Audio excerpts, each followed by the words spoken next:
हा आता पॉडकास्ट जेव्हा लोक बघतील आणि हे जे सगळे अप्रतिम फिल्म मेकर्स आहेत, लेखक दिग्दर्शक आहेत नाटकातले किंवा OTT वेब सिरीज करणारे वगैरे, तर मलाच त्यांना हा प्रश्न विचारायचा आहे की खरोखर असं आहे का? Is there no space?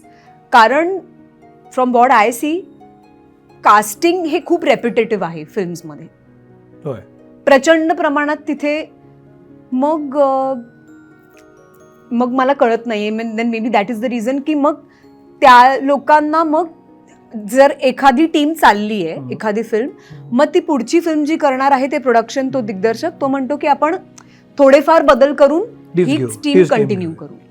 आणि तसं बघायला गेलं तर आता तो ट्रेंड आहे. त्याच्यात त्यांचं काही चुकतंय का वगैरे हे काही माझं म्हणणंच नाहीये, पण दिसताना ते तसंच दिसतं आणि बऱ्याच अंशी ते आहेत आपापला कंबोगून पुढे चाललेले. हा, आणि त्यांचं पण काही चुकीचं नाहीये ना, कारण का आधीची फिल्म त्या सेम चमू बरोबर चालली आहे. मी त्यांच्या जागी असते तर मी पण म्हटलं असतं की 19-20 हे कॅरेक्टर मी किसी को ले लेते, ह्याच्यात कोणाला तरी बघू, पण मेन टीम आपण तीच ठेवू, बिकॉज ती फिल्म ब्लॉकबस्टर झाली आधीची.